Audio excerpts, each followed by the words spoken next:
Naiz irratian, bigarren kafea.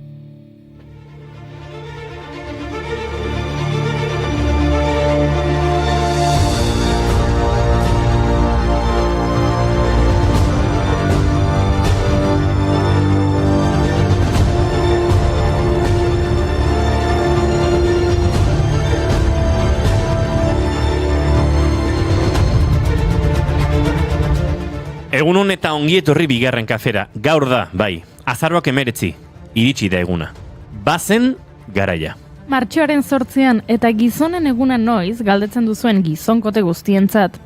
Heldu da zuen eguna. Gaur azaroak 19 asteazkena gizonen nazioarteko eguna da. Zorionak Patxi, Jose Luis, Mikel Eusebio, Iker Aitor, Francisco, gora borroka...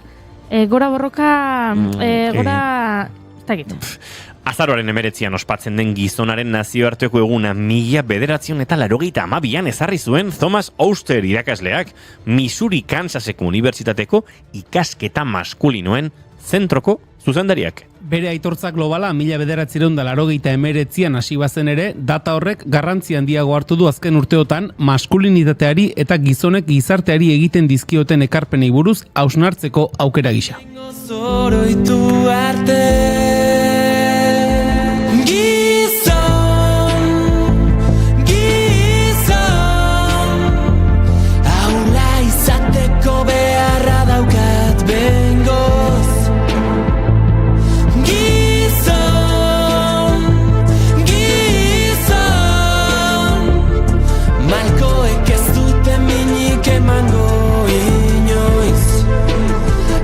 Negar batean, amaren besoen goxoan. Ez dizut gezurrik esango, nik ez daukat ezer ospatzeko gaurko egunez, baina tira, gizon talde batek webgune bat sortu du egun honen harira eta egun honen garrantzia aldarrikatzeko gauza batzuk idatzi dituzte, nik kuskusiatzen ibili naiz. Bertan, egun honen garrantzia azpimarratzeko hainbat argudio erabiltzen dituzte. Gizonok bataz beste 4-5 urte lehenago hiltzen garela emakumeak baino, gizonek biriketako minbizi izateko ia 2 aldiz arrisku handiagoa dutela emakumeek baino, edo gizonek emakumeek baino ia 2 aldiz arrisku handiagoa dutela bihotzeko gaixotasunak izateko. Behintzat ez dute aldarrikatu behar emakumeen esku hiltzeko arriskuan daudenik. Dolak zutan ikusten ditut kanaletatik errari, iraganurek ezin diote hormale undu errari. Amaiera aurre ikusiteken egun senti oro bezain. Eta barkatuko didazu etonua, baina tamalgarriak iruditu zaizkit ikusi ditudan hainbat gauza. Bideo sorta bat ere egin dute gizonaren egunaren harira eta hau da publikatu duten azkena. Gizonak izan daitezela maskulinoak berriro. Noski. Bideoan aipatzen dute maskulinitate toksikoaren aurrean maskulinitate ona aldarrikatu behar dela. Eta zer den hori? Beraien esanetan mutil gazte batek neska bati atea irekitzen dionean lehenengo zitan. Edo, aita batek ordu estrak egiten dituenean etxera diru eramateko, edo bere herrialdea defendatzera doan soldadu bat. Zuek zer nahi duzuen, nik gaur aserre ies egitea bendik ez da? Ez dakit neska, ia esan, ez dakit zer nahi dudan.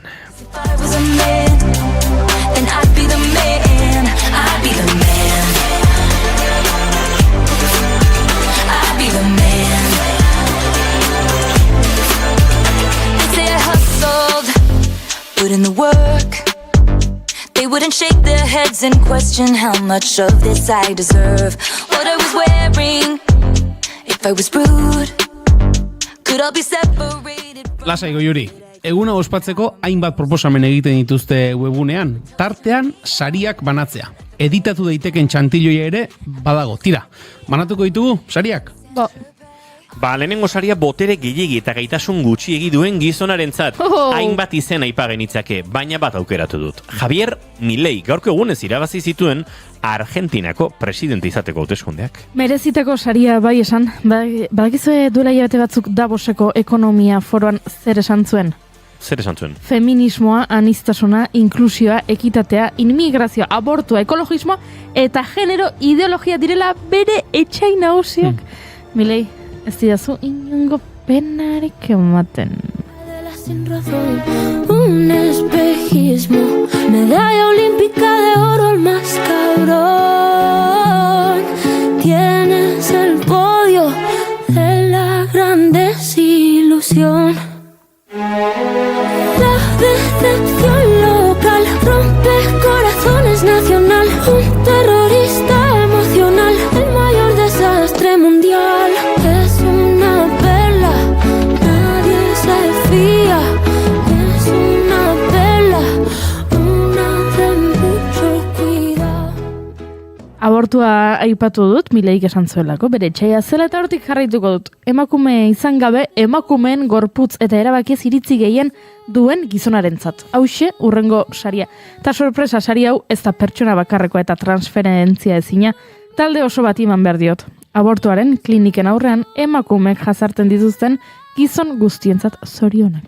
Koldarrenari saria izan zitekeen sail honen izenburua.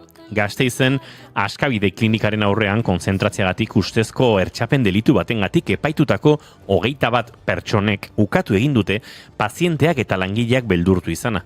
Eta isilean edo ahopeka otoitz egitera mugatzen zirela ziurtatu dute. Langileek eta bertaratutako emakumeek ez dute berdina pentsatzen. Gauzak horrela bihar jarraituko du epaiketak. Eta ikusiko dugu zer gertatzen den.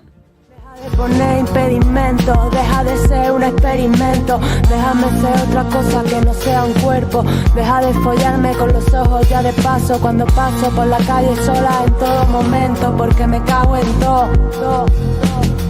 Yo, en pleno siglo XXI, que tenga que venir la Ana, rebatía Freud, la tradición es larga desde Nietzsche hasta Unamuno de... Lidergotza gaizki ulertu zuen gizonari saria. Horixe ere, badaukat, izan ere gaurko egunez hiltzen Charles Miles Manson 2017ko azaroaren 19an Bakersfielden, Kalifornian. Manson familia izeneko sekta baten sortzaile izan zen eta hauekin batera hainbat hilketa egin zituen. Horien artean ospetsuena 1969ko abuztuaren 9an Roman Polanski zinema zuzendariaren etxean egindakoa. Bertan Polanskiren bikotekide zen Sharon Tate aktorea eta bere gonbidatuak hil zituzten. 1969 urtean atxilotu, epaitu eta krimen horien egile izateagatik bizi guztirako espetxeaz zigortu zuten.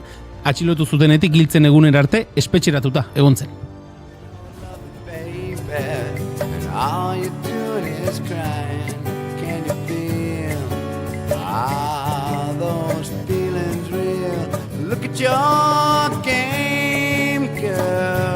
Look at your game, girl.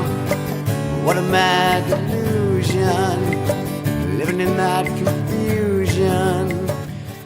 Tira, ironia alde batera utziko dugu, benetan sariak merezi dituztenak ere baditugu, eta literatura sari bat Jon Kortazarri, Gabriel Arestiren eriotzatik 50 urte betetzen diren honetan, erreferente kultural honen gaineko bestelako hurbilketa bat proposatu du.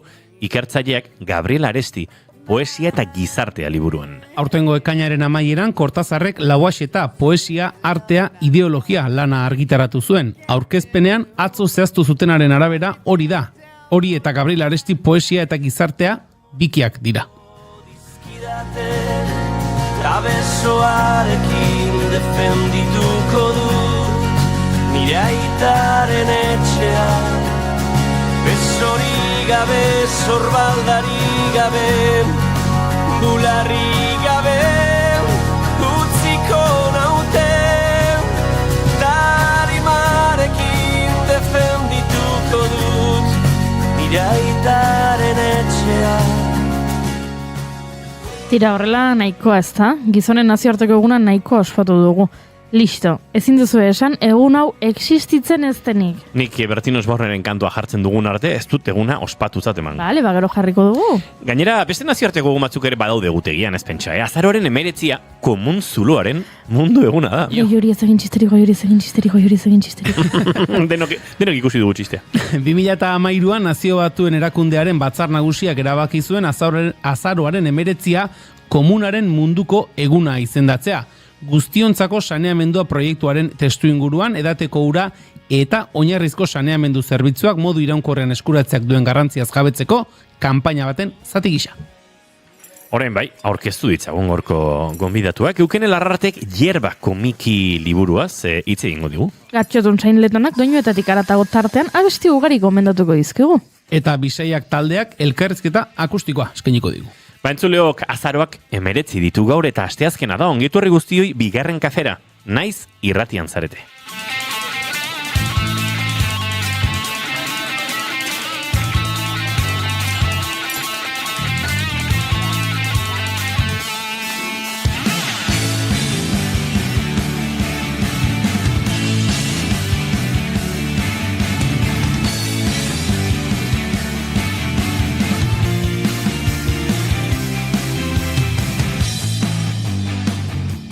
Zuekin entzuleok Julen Goikoetxe Arbe gozegunon. Baita zuei ere. Atzo agurtu zintu, baina... Hemen gara berriz ere. Lo ere mentxe egin du gure sofan. Hori. Erosoa da, Gure sofa? Imanol González Gurrutxagak amesten duen sofan. Ditxiko da egunen batean. Zuekin entzuleok Goiurez Izarandi egunon. Egunon? Eta izketan ari zaizuen hau Inigo Asensio Elurbide gaur azaroak 19 ditu, bigarren kafeak 1062 bigarrena, goizak dagoeneko ondo atzean utzi ditu 10 eta 4 eta gu hemen gara 3 urrengo 2 orduetan, zuekin bat egiteko asmotan ongietorri guztioi naiz irratian zarete bigarren kafean.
Entzuleok garkoare abiatzeko moduan bagara eta hementxe gabiltza. Sara Zozaiaren azken lanetik, lanetik, gaua kantuarekin, horrela giro mistiko xamarrean abiatuko dugu. Gaurkoa, Julen Goikoetxe Arbe gozo, Goiuri Izarandi mentzuekin, gure txatean dagoeneko egunon mezuak ere jaso ditugu, dantzan txukun aritu garela, ez da gindik txukun egeritu gare, baina tira. Beti. Bai, nire zalantza daia maite dutak prestatu dituzuen. Zertxoe, bai? Zerbait ekarri dugu. Zina zure maite duta, Julen?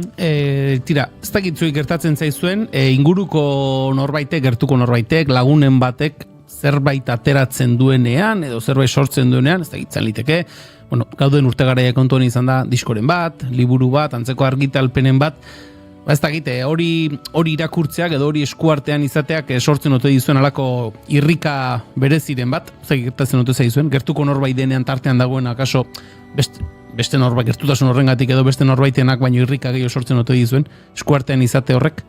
Ezagutzen duzulako bai, pertsona ezagun batek, zure gertukoa den pertsonaren batek zerbait argitaratzen duena, sortzen ote dizuen, irrika berezia. Galdera trampa da? Ez. Erantzuna baiezkoa delakon. Norbaitek esan dezak akaso niri ez. Nahiago dute sortzen den horretan izan obra horretan, horren arabera baloratu, pertsona gertuko bat izateak nolabait ere baldintzatzea, aurre baldintzatzea baino. Bai, gainera, niri gustatzen zait gehigarri bat egingo dio zure maite dutari. Bueno, uste zure maite dut horti datorrela, ez? Hori dela maite duzuna edo... Abia puntua da. Bai, horti du. Bueno, nik horti pixkat garatuko nuke, normalean gainera, zuk badaukazulako intrahistoria txiki bat sorkuntza horrekiko, edo horren inguruan, sortzailea laguna edo gertukoa duzunean, ez? Bai, hortik, horrek egiten du, barkatu, are gehiago, bai. Nik maite ditut horrelako gauzak, irrika hori bizitzea, badakizulako oratzean ze borroka, edo ze zalantza, edo ze beldur, edo ze poz, edo ze terapia sortu dion zure lagun edo gertuko horri sorkuntza horrek. Hori aipatzen nuen, kasu honetan, Kepa Iribar lagunaren azken liburua atera berri delako, bere bigarren eleberria, Erleen azken zizta da, eta atzo arratsaldean erosi nuen, eta ilusioa egin zian eskuartean izaten, ni ez naiz horrela urtean, ez dakit, astero liburu bat irakurtzen duen hoietokoa, baina normalean liburu bat hartzen baldin bat dut, irentsi egiten dut, irensten duen hoietakoa naiz, eta honek ere errapatu nahu, oraindik ez dut amaitu, atzo hartuta oraindik ez dut amaitu, baina ari zait gustatzen gaineraz nire gustokoena den genero horretatik gertu dabil, Kepa Iribar, lehen 72 ordu liburuarekin ere izan genuen bigarren kafean, liburu honekin ere Erleen azken ziztada liburuarekin ere itzordu egina daukagu, ikusiko dugu urtarri aldera edo izango da gurea, baina ilusio egiten dit horrela ezagunen batek edo gertuko norbaitek izan disko bat, izan liburu bat, edo izan bestelako sorkuntza lanen bat ateratzen duenen, eta hori maite dut. Elkanoren kontuak ziren, ez? Zerbait lapurretaren bat, eta... Kasu honetan, bigarren mundu gerrako gertaera bat, eta gaur egungo baiketa bat nahastu ditu. Bale, irakurreko dut.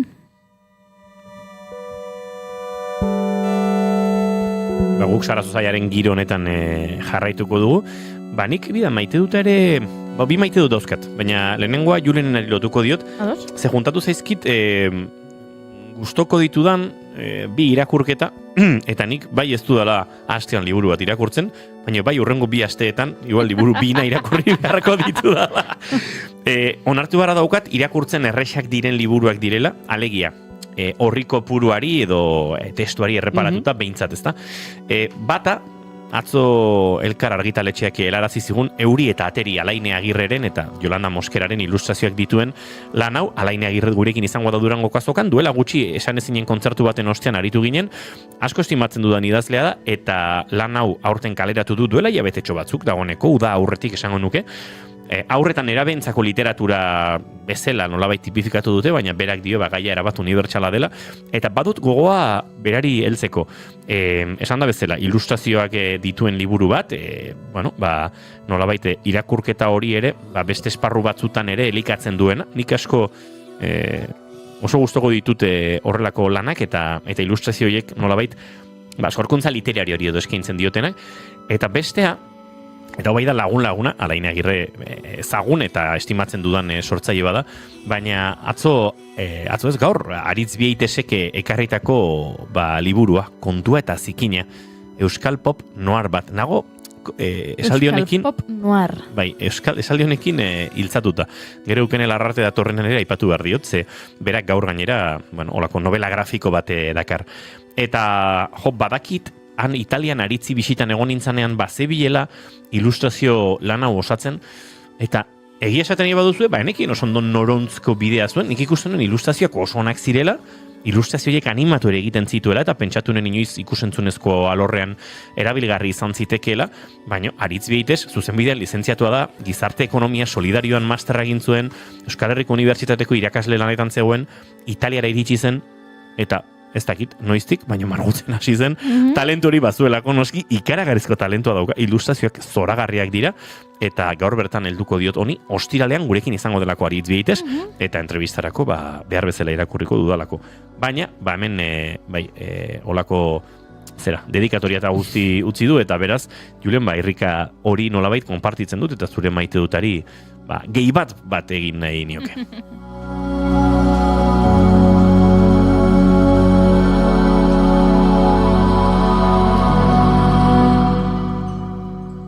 Goiuri zina zure maite duta. Nik maite dut egun hau. Maite dut azararen 19 gizonaren mundu eguna izatea. Eta ez dut maite edukiaren gatik, ez dut maite webgunean, egunaren webgune ofizialean topatu duana, manzu matxista asko ikusi ditu dalako, naiz eta, esaldi batzuekin ados egon aitekeen, hitz egiten dute webgune horretan, ikusi dut, ezakit, gizonen suizidio tasa altuaz, eta gai interesgarriak iruditzen zaizkit, baino bi lerrotik bat bada esaldi matxista bat.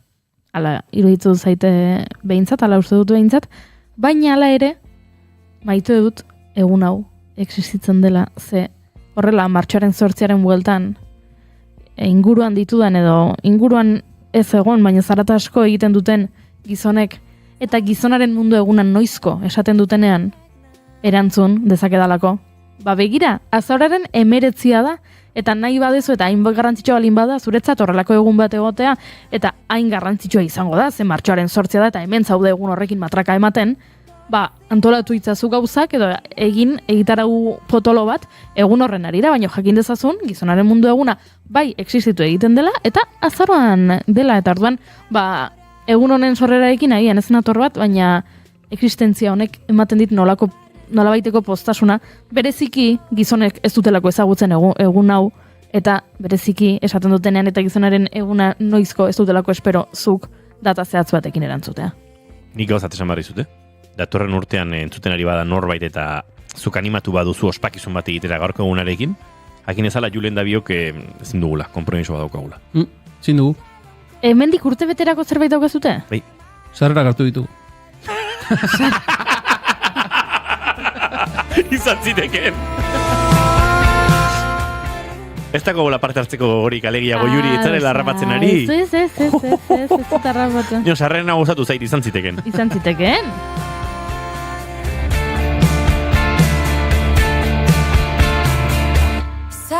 Baina gertzen duzu ez esan nahi dudan, ez da? Bai. Hauak isteko balio dizun eguna dela. Hori da, esan diren bukaeran jartzen baduzu, demonio kaikua, ja, perfecto, geratzen zaizu. Aizu, banik, nire maite duta, beste maite dut da nola esan dizuet, bai, noski. Ez dakit oso nola planteatu. Ze da, ulertzen ez dudan maite dut bat. Baina, uste dut honek ematen digula espazio oso eder bat, nola esan? Ez, aditu pare bat ekartzeko ona guri gauza beka azaltzera. Aditua gara, Eta mardula izango dau, Bale, ados, Txinak lortu du bere teknologiarekin, bai? Historiako, bai? Datu salto kuantikoetan lehena. Inoizko lehen salto kuantikoa, salto kuantikoa gertatu da. Kontua da, zientzialeri txinatarrek lortu dutela, nolabait mugarri den zerbait komunikazioaren historian. Transmititu dute, informazio kuantikoa transmititu dute, 1200 kilometrotara, 2 puntuen artean ezer fisikorik transmititu gabe. Bidali gabe. Nolabait, azaltzeko zuei, uler dezazuen Julen goiuri. Wow. Hola, pixkat, hitz simpleak erabilita. Partikula batek kopiatu du momentu konkretu batean, une batean, instant batean, oso urruti 1200 kilometrotara edo zegoen beste partikularen egoera. Nolabait, ari ikustezin batek biak konektatuko balitu bezala. Etzen materia mugitu, ez daude seinale tradizionalak, informazio kuantikoa da, denbora eta espazioaren arau klasikoetatik aratago bidaiatzen.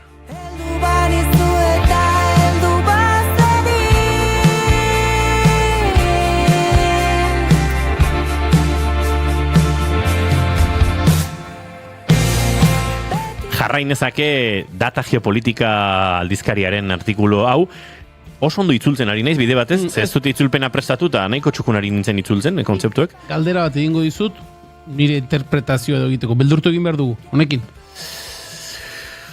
Ez dakit, esan, Julen, esan da bezala nire akurtzen ari natzaizu hemen, jartzen du, ular dezazuen, imaginatu bi dado magiko, bata Txinan dago eta bestea Mexikon, Txinako dadoak lau zenbakian markatzen duen bakoitzean, instant horretan, kablerik gabe, internetik gabe, dileirik gabe, atzerapenik gabe, Mexikoko dadoak zenbaki berdina erakutsiko du. Konexio horrek izen badauka eta da, entrelazamendu kuantikoa, lotura kuantikoa. Eta Txinak erakutsi duena da, kontrolatu daitekela, orain arte inoiz egin ezten distantzietara. Vale. Neri hemen tono flipatua jartzen, ez dut ez dut ulertzen, Nik esplikatuko dizut. Irudikatu ezazu bi baloi berezi dituzula. Bat Txinako estadio batean dago, eta bestean milaka kilometrora dago, beste estadio batean. Baloi horiek elkar lotuta daude, ez? Nola esan duzuzuk? Lotuta edo entrelazatuta erabili duzu. Entrelazatuta daude. Hau da, dia sekulako taldekideak. Xavi eta Iniesta bezala, Curry eta Clay bezala, Jordan eta Pippen bezala, Messi eta Alba bezala. Batek mugimendu bat egiten badu, besteak berehala erreakzionatzen du. Naiz eta zelaiaren beste puntaen egon. Hori gertatzen da partikula kuantikoekin. Hain sinkronizatuta daudela, batean gertatzen dena, berehala gertatzen dela bestean. Gustatu zaizu azalpena? Bueno, Ni orain dela 5 minutu bezala nago. bai, dadoekin nik kontatu denaren antzekoa dela, ez? Eske, bueno, ez dut esan berroen. Elordi Hidalgo kaso argi bizka bat garriko digu. Ez? Zut hau bere esparrutik oso kanpo dagoela, Hemen fisikari bat behar dugu, edo fisika kuantikoan aditua den norbait, zuek uste, bueno, kalderi zailok egun, nahi Elordiri, baina, ez dakit. Eta hau da zure maite duta? Bai. Nolatan? Maite dut, nolabait egotea zerbait gure ulermenari erabat ies egiten diona. Ui, gauza asko daude, gauza asko da.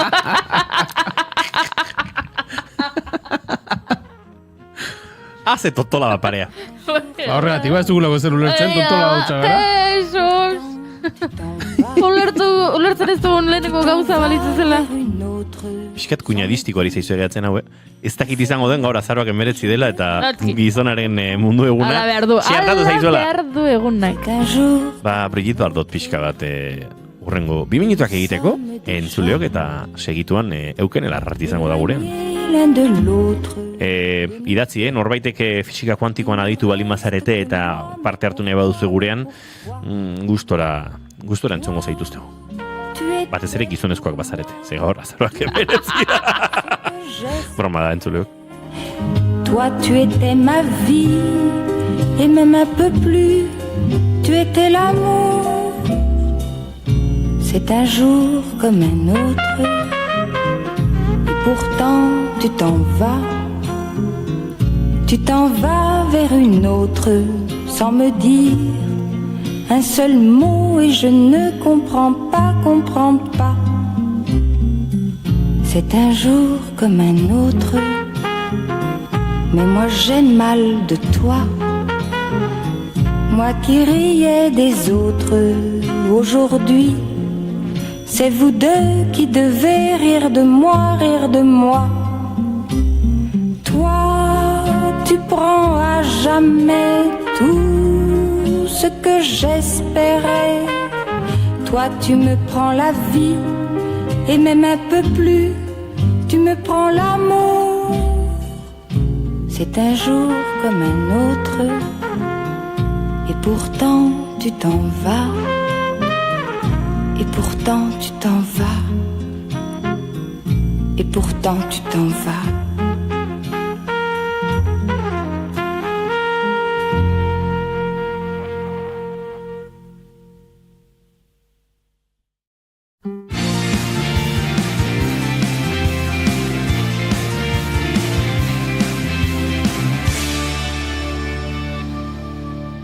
Bigarrenak ez direlako beti okerragoak, Bigarren kafea.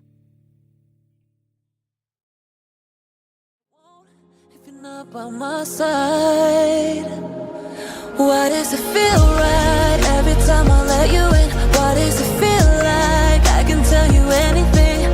All the secrets that keep me in chains and all the damage that might make me dangerous. You got a dark side.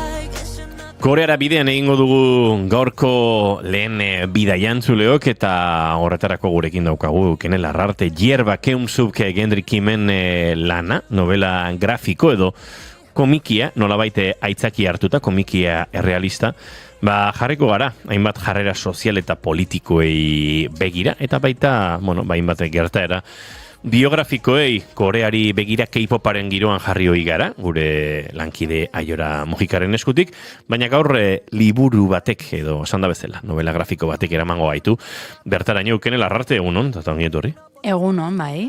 Beste giro batzuetara zoaz, orain arte aztergai izan ditugun liburuetatik pixka bat urrunduta, eta nolabait estiloetatik ere pixka bat urrunduta esan dezakegu. Bai, ben liburu dena bat ajunitzen, eta esan hon, guain komiki bat irakurtzeko gogoa, eta komikia aurkitu nun, eta eskerrak irakurri nun.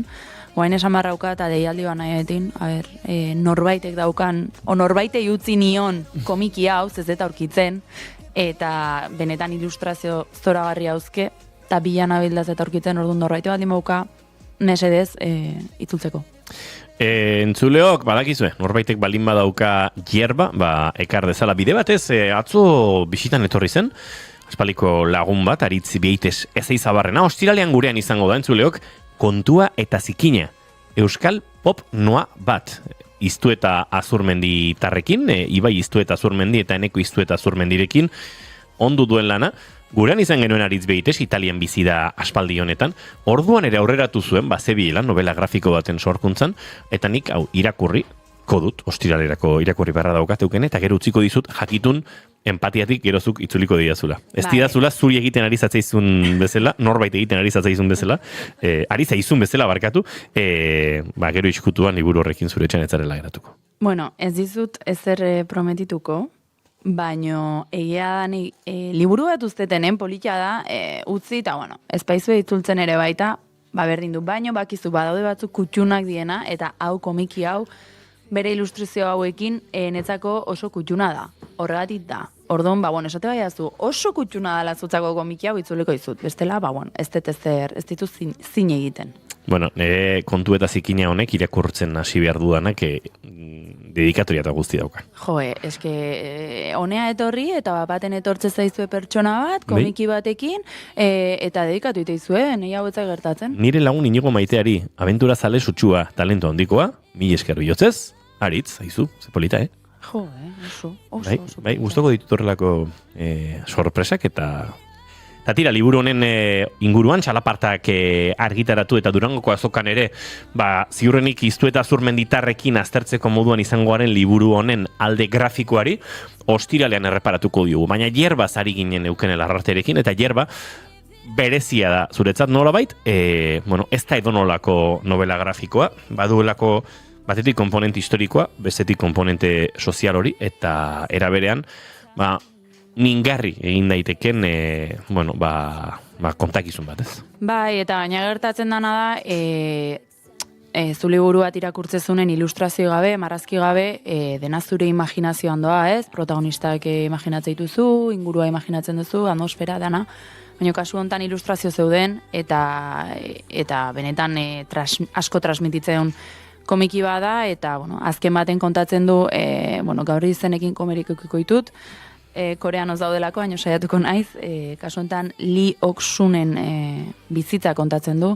Bera, behin eta azkeneko aldiz esango termino hau, zetza gustatzen, bera mujer de consuelo izan zan, honei deitzeie, azkenen sexu esklabo bezala hartu zuten, Japoniak, eta, pixka bere historia kontatzen du egileak, bere gana juntzan, eta historia kontatu zion, eta komiki honetan reflejatu zuen, pairatu zuten emakume hauek, eta, pixka testu ingoro historiko baten kokatu argea, ondo komiki hau ulertzeko, azkenen komikiak bi denboratan dago, ez, puntu baten elkarrizketa egiten dionen protagonistari, dala gaur egun, baina gero, bigarren mundu gerra baino lehenago, Korea eta Txinan arten kokatzen da, eta, orokorren gogoraratu behar dugu, bigarren gerrate mundialen Japonia goatze du pixkat Hitlerren aliatu bezala, baina berak nahiko jarrera expansionista, imperialista bat izan zuen, eta Asia handi baten nahia izan zuen, eta bidatikan,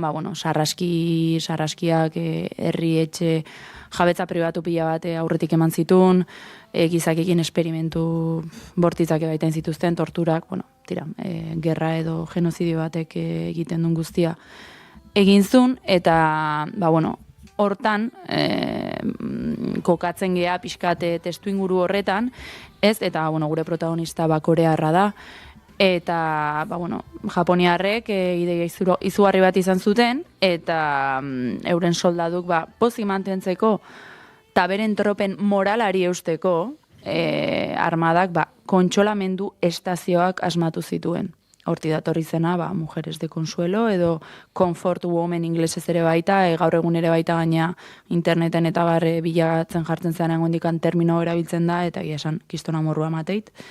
Baina, barrakoi horietan, aldez aurretik beren familiei baituak izan ziren emakume gazteak, batez den erabeak, ian eskatoak, soldado japoniarrak zerbitzatzera behartzen zituzten, ez? Eta, gure protagonista Lee Ok-sun horietako bat izan zen, eta, horietako asko koreakoak ziren, goatu garai harretan Korea, Japonian kolonia zala, eta askatasuna ukatu eta sexu osotasuna laidotzeaz gain, Koreera hitz egitea debekatu eta Japoniarren izenak hartzera behartu zituzten, eta lan behartuak egiteaz gain, eta Lee Ok-sun beste bat zen milaka biktimen arten, baina bere historia pertsonalak ez da ahaztua izan egileari esker, ez? Kim Suk-gendri Kim esker bizira undu eta gaina asko dauka atzetikan komiki honek, azken baten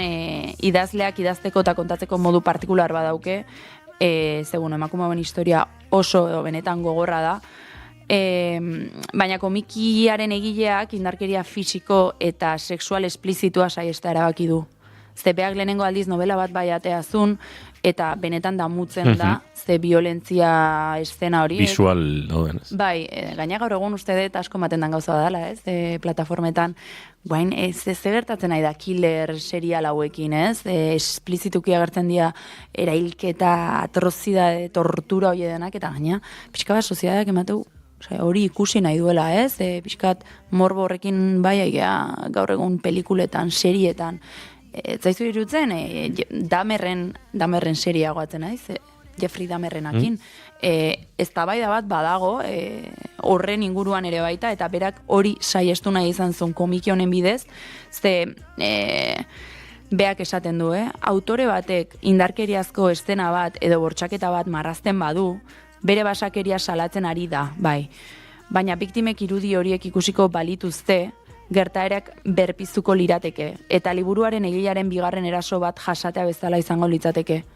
Eta benetan, hau oso, oso politia edo iruditzen zaiz, liberen... Oso narketa bera, bai. Bai, eta oain kontatuko izuet nola egiten duen hori, ze oso zaila da transmititzea, adibidez, bortxaketa eszena bat, oso, ez dakit nola oso implizitua izan gabe, edo mina transmititu, baino aldi beren ilustrazio politak, goazen ulertzea testu ingurua esaten nahi naizenakin.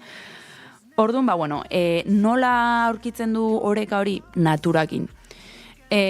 Natura, obra osoan presente dagoen elementua da, eta indarkeriazko ekintzen zuzeneko eszenak ez erakusteko erabiltzen da batez ere. Txoriak eta natura protagonistak jasaten dituen indarkeria ekintza krudelen lekuko dira. Kem Sukek esan zuen, hasieran gehien kezkatzen zuen gauzetako bat indarkerian nola irudikatu izan zela. Berak uste zuen, bortxaketa edo sarraski eszenak gordintasunez marrazten bazituen, ekintza anker horien krudelkeria edo basakeria salatzen ariko zela. Baina berarentzat hori ere biktimei berpiztea litzateke. Eta horregatikan, pixka bat berak marrazten duen modua, eta kasu honetan izenburuaz gogoratu, esan ditela hierba, euskeraz pixka belarra, belartzea, ni gero gainagatu nizan, eta izenburu hau historionekin ze lotura dauka, ez?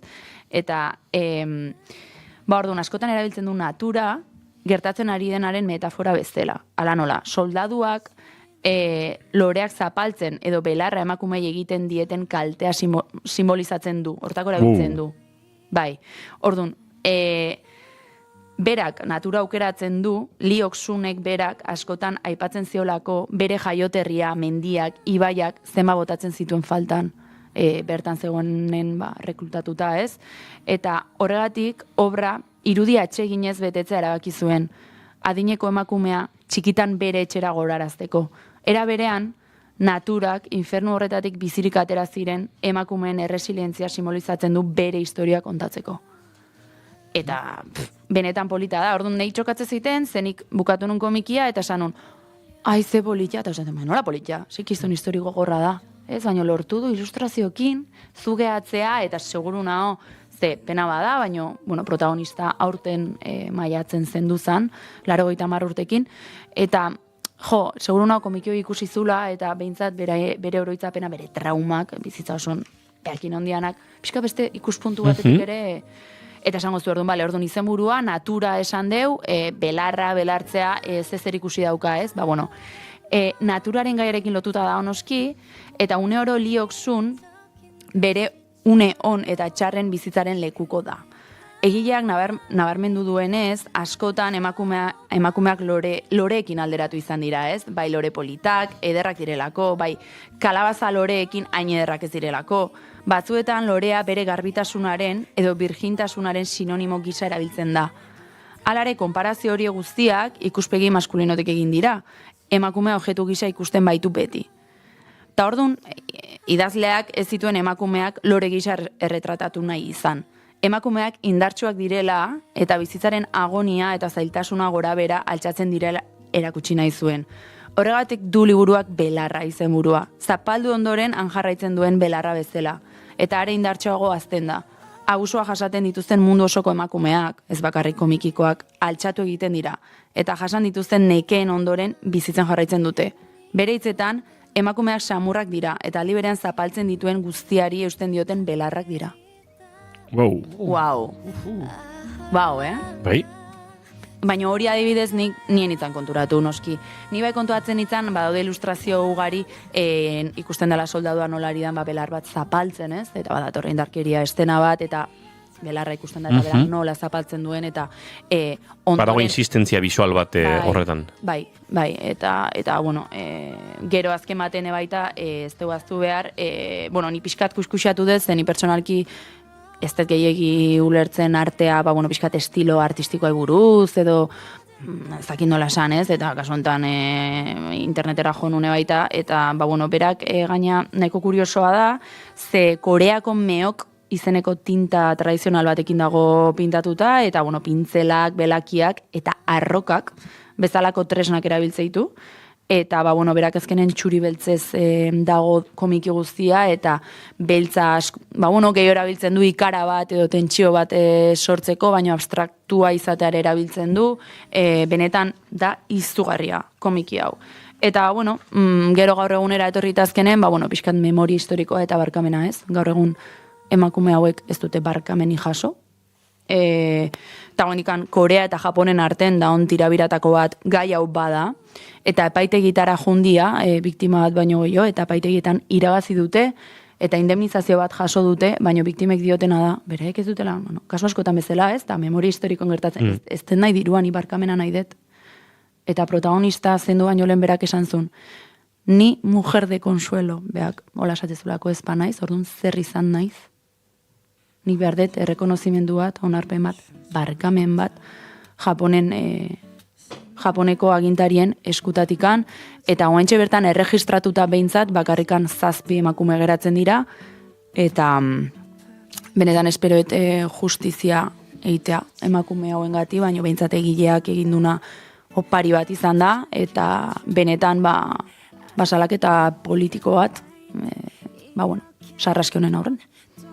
멀어져만 가는데 아무렇지 않은데 그렇게 말하는데 사실은 내가 그게 아닌가 봐 I want you to be a light baby You should be a light 저는 나쁘지 않게 Sakona da Korea eta Japoniaren arteko harreman kolonial lorrek sortu duen trauma psikosoziala, hau akaso horren ez dakit adierazle nabarmenetako bat eta gogorrenetakoa, ez, gizabanako kolektibo konkretu baten eskubideak zapaldu dituelako, baina Koreako kulturan, Koreako izakeretan zer sortu duen urtetan Japoniaren menpe egon izanak eta gerora gaur egun ze sortzen duen estatu batuen kolonialismo ekonomikoago eta kulturalago baten menpe egoteak ikaragarria da. Eta oso herrialde interesgarria da eta oso herrialde bitxia da.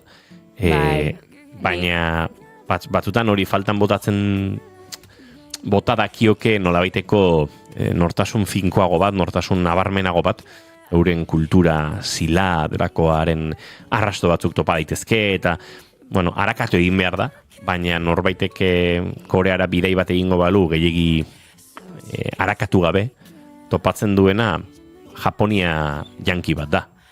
Eta gogorra da. Bai, hauek azkenen, asko sufritu zuten. Eta nide baita, eske liburuek pila bat erakusten didate, Eta karo, egia da ni Japonen baita historian kokatzen dola, bigarren gerra mundialean, Hitlerren aliatu bezala, ez? Baina beraiek ere baita Asiatik zehar, batez Asia hegoaldean baita beraien nahi imperialista hori, eta zapalkuntza hori ere egikaritu zuten, eta gaur egun nazioarteko harremanetan, herrialdean artean eta bar, dena historian aurkitzen duzu zergatia, eta gaina emakume hauena pasada bat izan zen, karo, behin bukatzen da, liberatzen dituzte, Koreara asko ketziran itzuli, ze repudiatuak izan ziren, gainea. Bakigu baita Japonia, Korea hauetan ze kultura ertxiago bat, edo itxiago bat, edo badute, eta hori errealitate bada, baina lotxak janda. Eta gure protagonista gero gainea,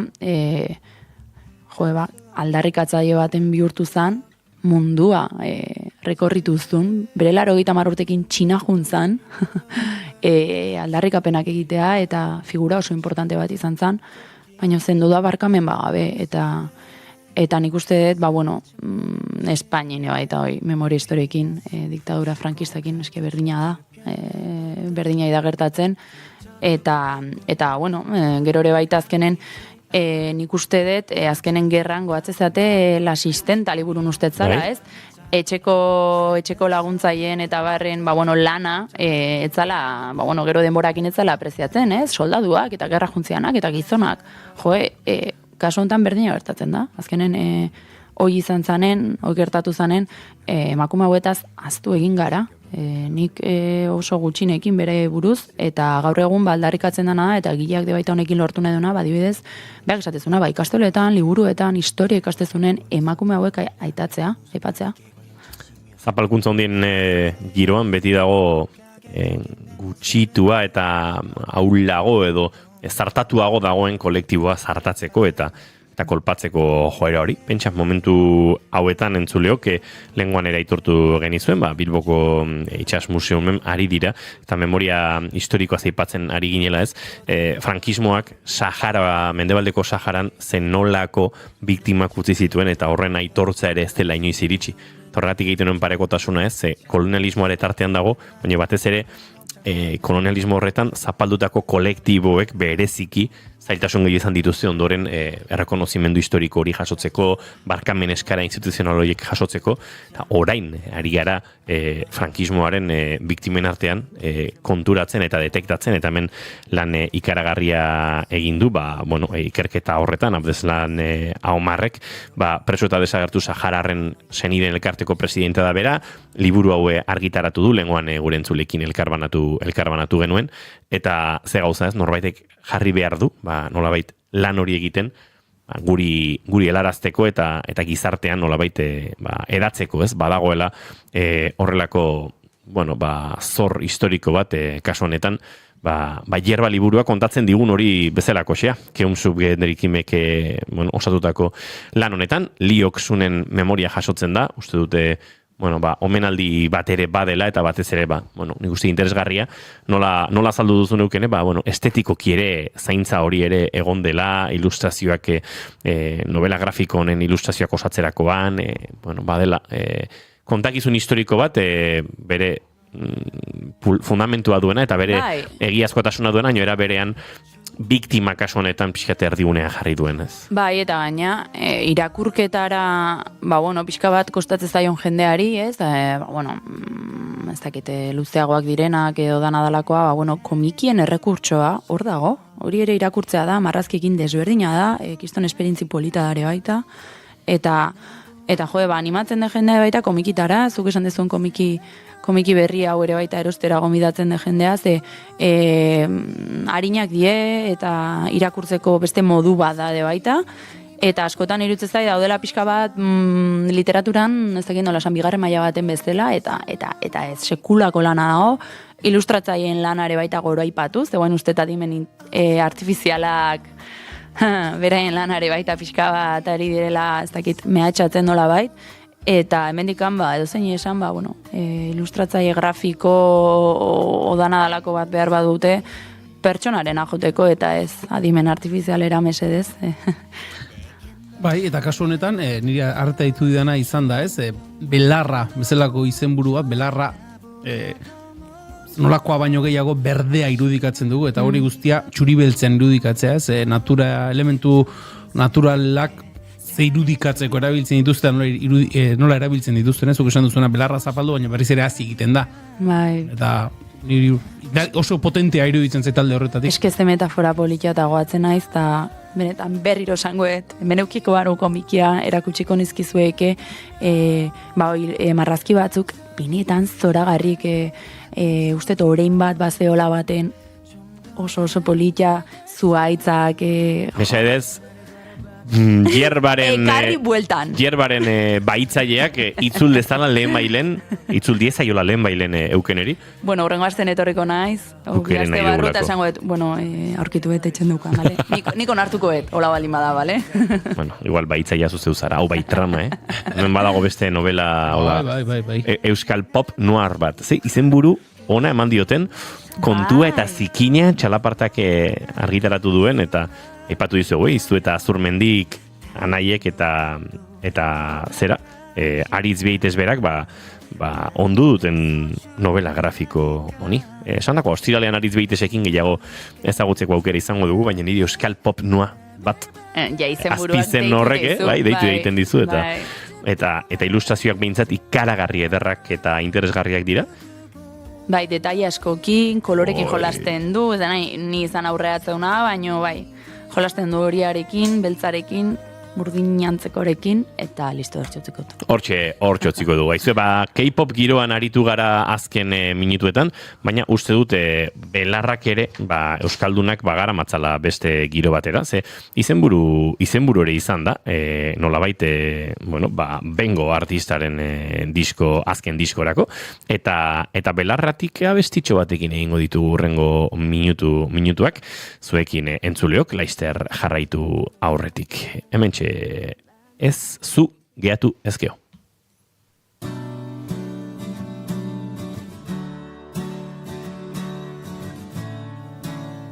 Euken Larrate eskerrik asko eta bi aste barru ikusiko dugu berriz ere elkar. Eskerrik asko zuei. Ea hurrengoan zerrekin datorren. Eba. Zurekin juntzen zatila. Nola izango zen dena. Zu hemen bazina, ez zauden momentu horietan, aspaldiko hitzetan, esan gabe dauden guztiak. Erantzun zaren leiuan amaieran aurkitu ga, hasiera berrien zalantzetan, da elunaren nabil, korrika jungo deren edo berrize atzetik. Hemen zugeatu ezkero, gualdu nahian nabil, korrika jungo deren edo berrize atzetik. Hemen zugeatu ezkero, zugeatu ezkero,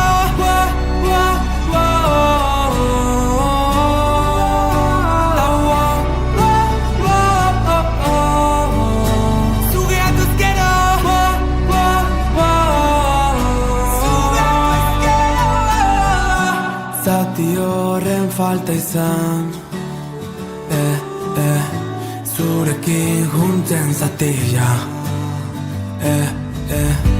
nola izango zen dena, zu hemen bazina, ez zauden momentu horietan, aspaldiko hitzetan, esan gabe dauden guztiak. Noiz bino gertuo, ta elunaren nabil, korrika jungo deren edo berrize atzetik. Hemen zugeatu ezkero, elunaren nabil, korrika jungo deren edo berrize atzetik. Hemen zugeatu ezkero, zugeatu ezkero.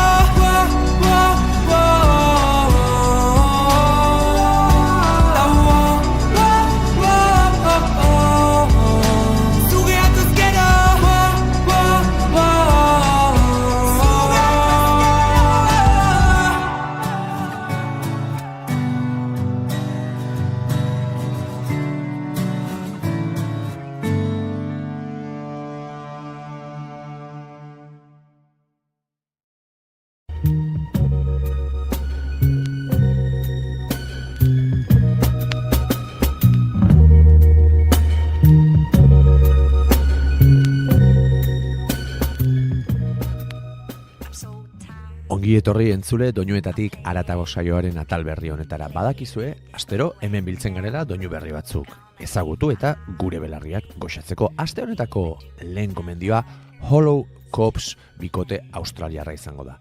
Euren debuts kantua ekarri izan dizuet. Betiko lez folk ikutuko kantu batekin hasiko naiz, argi asko duen eta harmonia asko dituen kantu berezi batekin. Esango nuke gainera inspirazio handia duela naturan eta bidaietan, niri behintzat hori sentierazten dit. Esan bezala, debuts kantua deskonektatzeko gonbidapen bezala sentitzen dunik, eta sinpletasunari egin nahi zaion gorazarre sakomal bezala.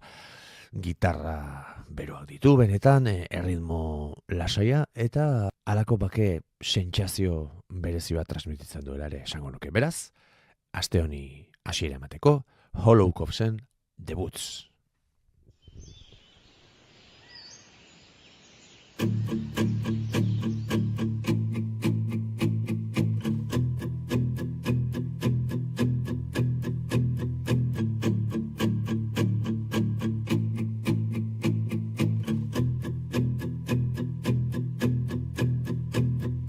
We're all falling and we need a place to hide. A safe place somewhere in the woods we can start a fire. All we know is what will be our home. We will stay until break of dawn.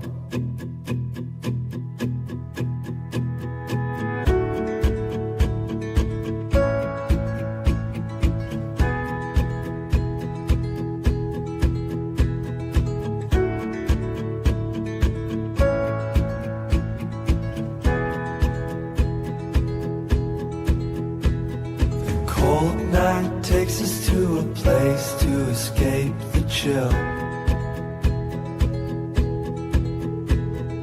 Tucked up somewhere in the woods on a hill. Wake up feeling the cold in between our toes. Is there a way back? Nobody knows. And we leave it all behind. Can't you see we need some time? And we all sit around the fire. We feel a little warmer now. And we all sit around the fire. We feel so much better now.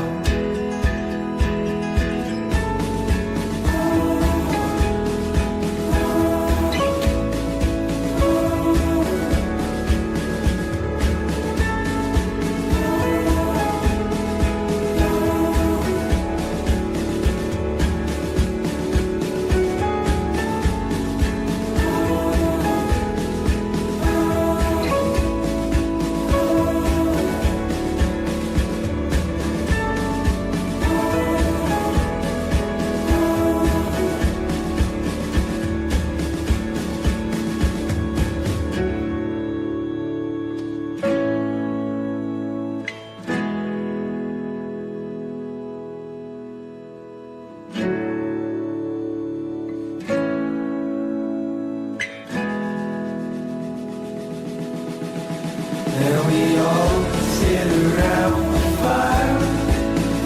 We feel a little warmer now. And we all sit around the fire. We feel so much better now. And we all sit around the fire. We feel a little warmer now.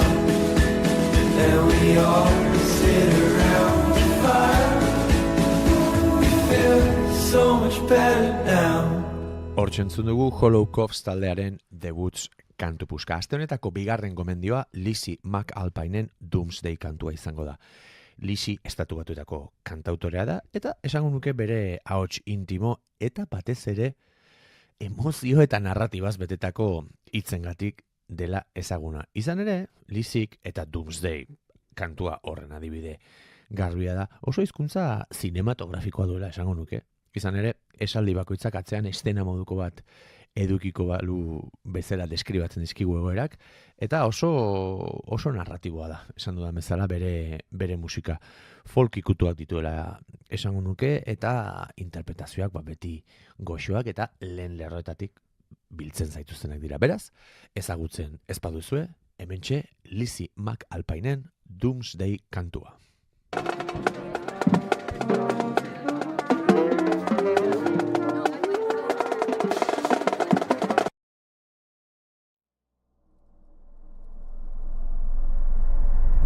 Pull the plug in September.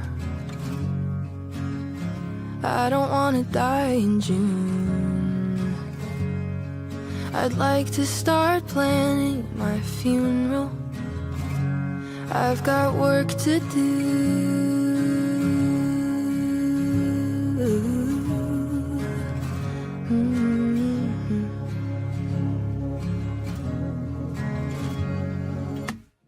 Pull the plug, make it painless. I don't want a violent end. Don't say that you'll always love me, 'cause you know I'd bleed myself dry for you over and over again.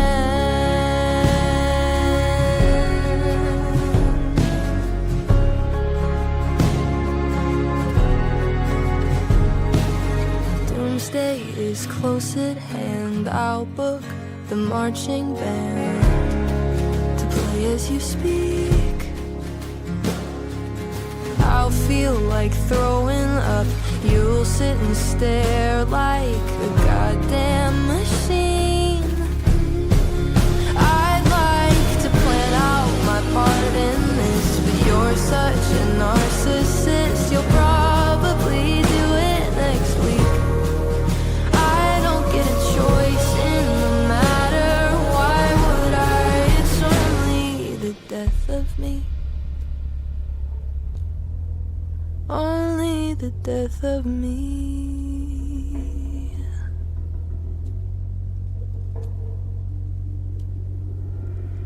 Pull the plug, but be careful.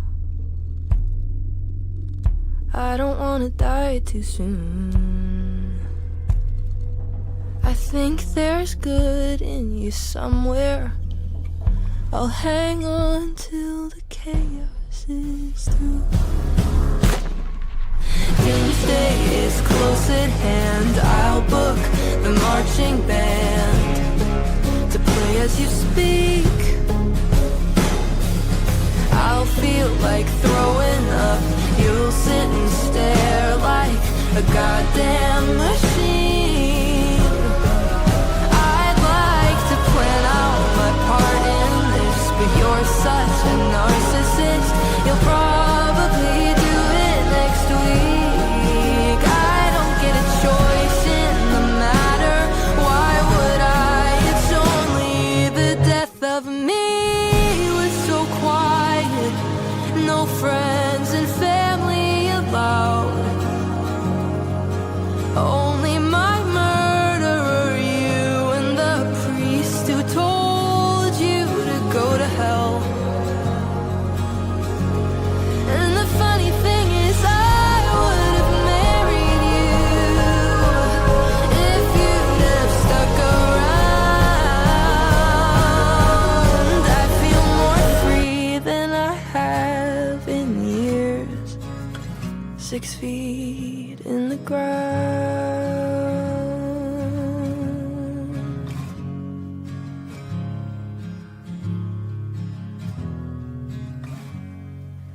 Doomsday is close at hand. I booked the marching band to play as you speak. I feel like throwing up. You sit and stare like a goddamn machine. I'd have liked to plan out my part in this, but you're such a narcissist.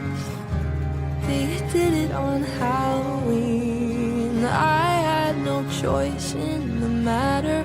Why would I? It's only the death of me. Hortzentzun dugu Lizzie McAlpinen Doomsday kantua. Aste honetako 3. gomendioa Rue Pains and Tiger Striped Sky kantua izango da.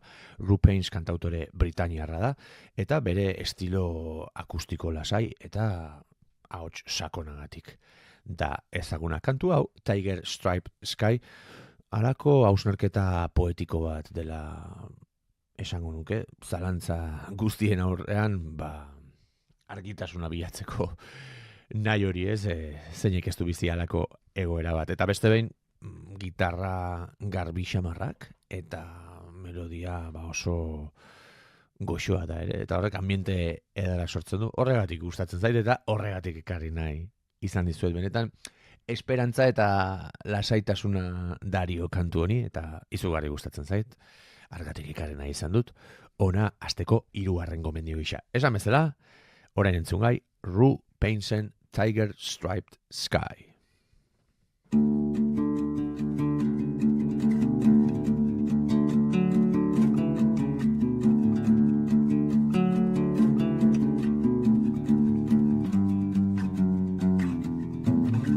Pouncing rate a race through the dapple shadows. Light was pouring down upon the stepping stones. Felt like morning coming for his throne. I don't know why, but it looked like a tiger striped sky.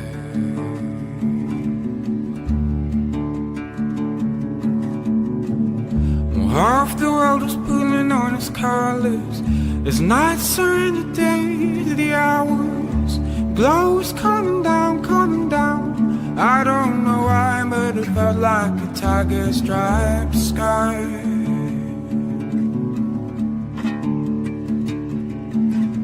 Well, tell me why I'm underneath the tiger striped sky. Oh, tell me why I'm underneath the tiger striped sky.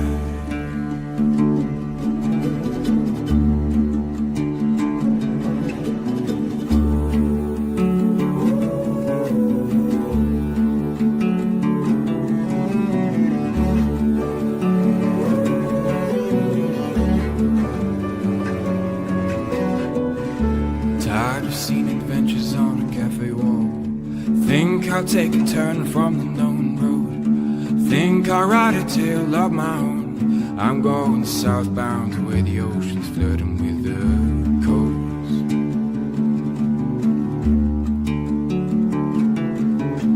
Well, tell me why I'm underneath the tiger striped sky. Oh, tell me why I'm underneath the tiger striped sky.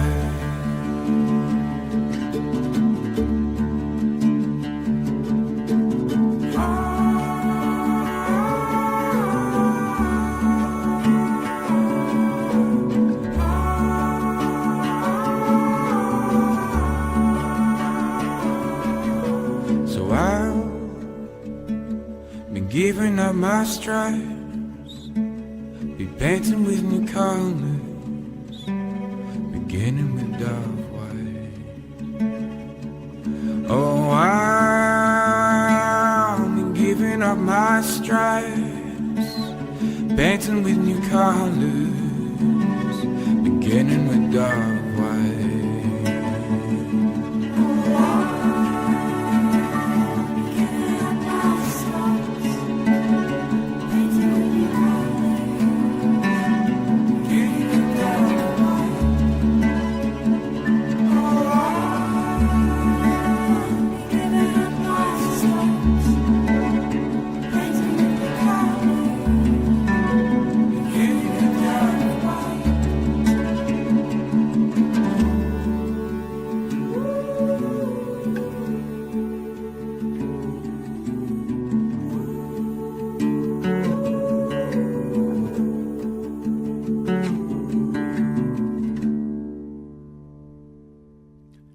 hortzentzun dugu Ru Painsen Tiger Striped Sky kantu puska. Aste honia gure esateko, laugarren gomendio gisa, Sofia Valdesen Handful of Water ekarri nahi izan dizuet. Panamakoa da Sofia Valdes, artista gaztea, eta folkoinarriak dituen arren, gaurko beste kantuekin alderatuta, esango nuke, popa edo, pop alternatiboa gehitzen diola ere, bere proposamenari, baina ez du sensibilidade eta berezitasunik galtzen bidean. Kantua hau asko gustatzen zait, izan ere nahiko errepika itxaskorra du, intimoa den arren, atmosferikoa ere bada, eta ez dakit, oso berezia egin zait, gutxirekin asko egiten duen horietako bat, eta hori beti da gauza ona, eta oso gertuko eta benetakoa sentitzen dudan kantu bat da, batez ere bere ahotsarengatik, esango nuke. Beraz, Sofia Valdesekin utziko zaituztet, urrengo astera arte, hauxe da Handful of Water. Bitartean, ondo segi eta aio!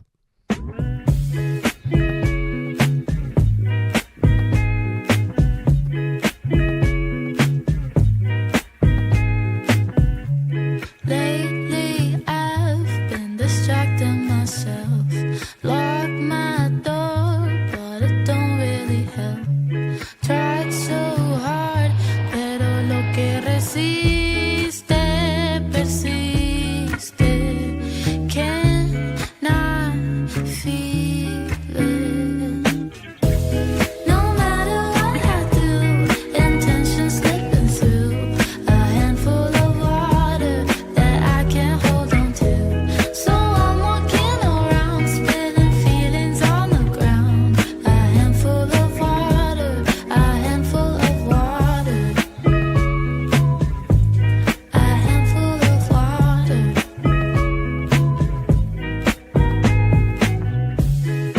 What's my problem with getting closer? Find myself in mixed emotions, roller coasters. Don't know how I found myself relying on this. Don't like to admit. No matter what I do, intention slipping through a handful of water that I can't hold on to. So I'm walking around, spilling feelings on the ground. A handful of water, a handful of water, a handful of water. They say out of sight, out of mind. That's not what this is like. Go out of sight, out of mind. That's not what this is like. They say out of sight, out of mind. That's not what this is like. They say out of sight, out of mind. That's not what this is like. Oh, no matter what I do, intention slipping through a handful of water that I can't hold on to.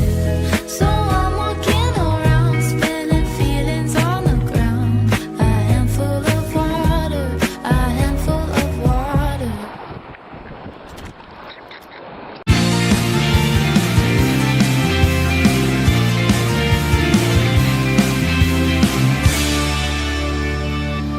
Keep calm and bigarren kafea.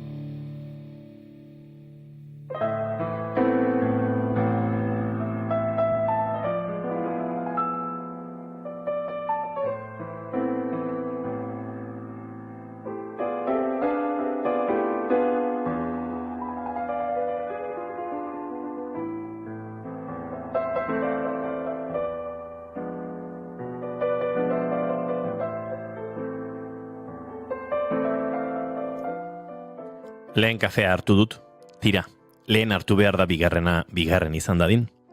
Iluna da goiza. Atzo ere hartu nuen lo egunak gainezka eginda. Ilezkor da baina kolorea falta zaio gaurkoari. Errepidea gainezka, presak eta maletak eta presak, suaren dantza horpegian eta ni suaz bestaldean. Borrokarako indarra ote duzun galdetu diozu zure buruari, eta ez dagoenetik erantzuna asmatu. Ez ezatela inoiz galdetu, noiz bukatzen den leia galdu bat. Akaso erantzuteko ere beldur izango baitzara. Deitu dizut, Hirugarrenen hartu duzu. Non zauden galdetu dizut, baina deia eten eginda. Noiz zatoz?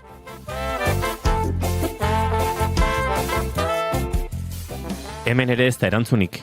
Bihark utzi nahi dituzu aitormen guztiak ahaztu nahi dituzu. Amildegi ertzak zerura heldu nahian etorri zaizkizu gogora aspaldiko irudiak. Gaur ez da egun argitsua izango, baina topatu dio diskoni argia. Hitzetatik haratago laino artean ageri den argia. Eta pentsatu dut egunari aukera emateak merezi duela. Finean, 11 dira amore ez emateko arrazoiak. Gaur, bigarren kafearen elkarrizketa akustikoetan, bisaiak.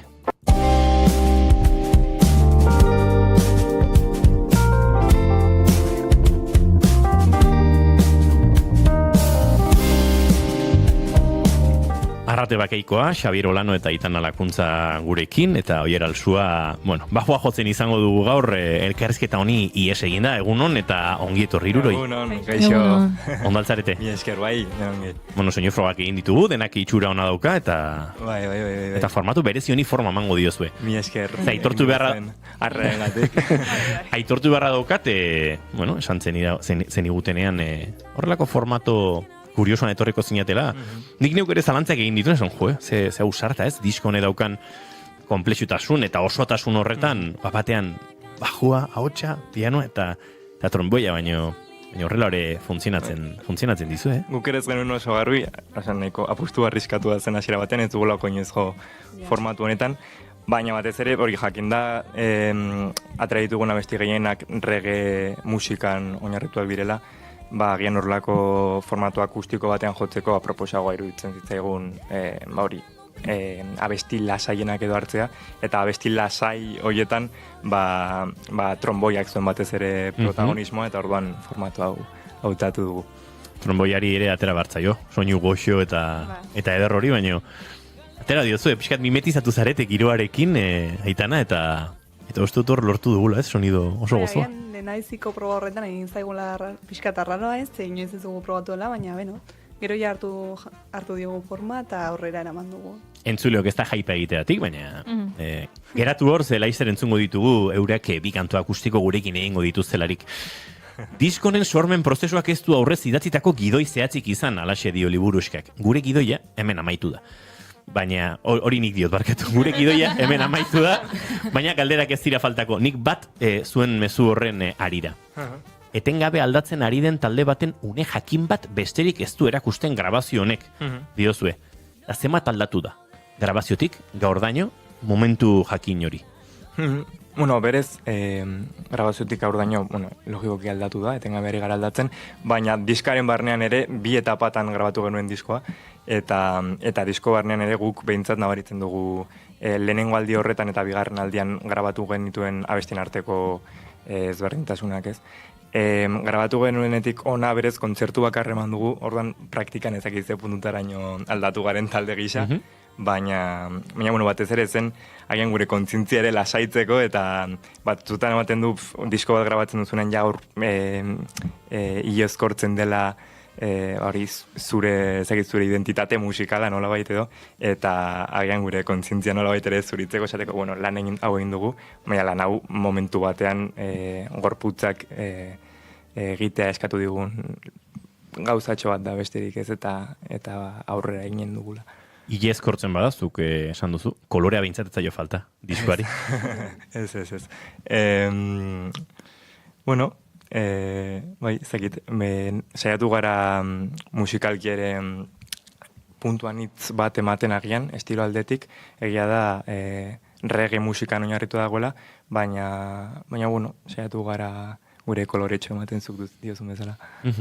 Reggaea bai, baina uste dut bakoitzaren joera musikalak ere agertzen direla hor. Batzutan koloreak pixkat souleruntzera eraman gaitzake, haize konponketa horietan pixkat soinu amerikar edo ipar amerikarretatik ere gertuago egon daiteke, harmonikoki ere oso reggaea beratxa, badago horrez, reggaearen legeetan akaso bai, baina beste joera batzutako lekua edo badu diskoak, ez? Bai, hasiera batean reggaea deia nagusi bezala izan genuen arren, hori guztiok ditugun influentziak ere barneatu ditugu, egin ditugun musika, arreglo eta barretan, Eta orokorrean hori egunerokoan entzuten dugunaren influentzia entzun dezakezue gure diskan eta esan bezala hori hainbat estilo antzeman dezakezue gure jotzeko eran bai arregloetan eta sin más guk barnean daukagun soinu hori ateratzen dugu gero entxegu salan. Aitana, gaur tromboia soilik iritsi da ona, eta aipatu dugu, oso tromboi solista giroan, oso soinu gozoan, baina Adriana Lorenzekin saxoan eta Imanol Burgeterekin trompetan osatzen duzue sekzioa. Nolako izaten da izen lanketa, nolako izan da, disko ontarako? Arregloak sortu, grabazioak, batera grabatu duzue, banaka, gauzoiek ere jakin nahi du. Egia talde honetan aizezko daukagula garrantzia handia uste dut, ez? Hagen beste talde askotan ez dela hainbeste ikusten. Eta gure bestiak edo arregloak egiteko era da, norbaitek asmatu du instrumentalen bat, ekartzen du salara, frogatzen dugu, hauek harmonia ateratzen duten bitartean, guk beste bi ahotsak ateratzen ditugu. Orain zuk frogatu lehendabiziko ahotsa, eta ni frogatuko bigarren, eta hola guztion artean joaten gara. Banuani azpitik, edozu azpitik, eta saltsa. Frogatzen ditugu gauzak, eta azkenean lortzen dugunean hiru ahots bateratuak, geratzen dira horiek. Eta gero, taldeko gainerakoak ere laguntzen gaituzte eta ideiak ematen dituzte, da pixkat guztion lana, elkartzea. Lehen aipatu den aritu gara mikro kanpoan nolabait, entrevista honekin hasi aurretik, badagoela, bigarren kafean bintzat izan ditugula Iruñerriko talde asko urteotan, eta azken aldian bereziki ere, ez da hainbeste xendratarrak egon zirela, hemen egon dira zinez taldekoak, bere garaian eta gehiagotan iritsi diren ibilbeditarrak, burutikekoak ere laizter izango ditugu gurekin, eta askotan agertzen da izen bat, hemen, ez beti, baina Josu Erbitirena, hau izan da, zuen lanketa ekoizpen, nahasketa, grabazio lanketa horretan, beste figura garrantzitsu bat, Kanadan dago gainera oraintxe, mendik besarka da Josu Erbitiri, Olaiarekin, behin edo beste engantzatu dugu ere bateria eta ingenieritza frikikeri eta hitz egiteko, eta lagun dugu etxe honetan, beraz hemendik besarka da bat Josuri, ez zetekit Kanadatik entzuten hariko diren, baina tira, doala hemendik. Nolako izan da berarekin lan hori, eta ze garrantzia ere, horrelako pertsona bat, horrelako musikari eta ingeniari ekoizle bat zuen inguruan egote hori ez? Erantzuten hasi baino lehen, barkatu. Hori, garrantzitsua iruditzen zaite esatea, guztiontzat, Oierrek ja egina zuen lanen bat, baina gehienontzat lehenengo aldia zen estudio baten grabatzen, eta egia esan pilo bat erreztu digu lana zentzu horretan. Grabatzeaz gain produkzio lana egin digu, eta iruditzen zait pilo bat ikasi dugula, batez ere oso gaztea gara, askotan iruditzen zaigu zenbat eta informazio gehiago eta zenbat eta gauza gehiago erakutsi jendeari musika hobea dela, eta Josuri esker ikasi dugu bagian informazio hori dosifikatzen, eta ez dakit, lanak fintzen nola baita. Diskoak badu, heldutasun puntu bat, ziurrenik hortxe nekien zeinen meritua zen, zuena ere bada. Egin handi batean. Bai, baina Josuren mezu horiek onartu eta barneratzea ere bada, zeuen meritua, baina diskoak baditu momentu minimalistak. Badago neurria, ez dakit oso zaila izan den hori. Gauza asko sartu nahi eta pentsatzea, ez honekin abestik funtzionatzen dute. Lan asko mandizu horrek? Gatazka asko egon da? Ez, egia esan da, Josun konfiantza asko jarri genuen, eta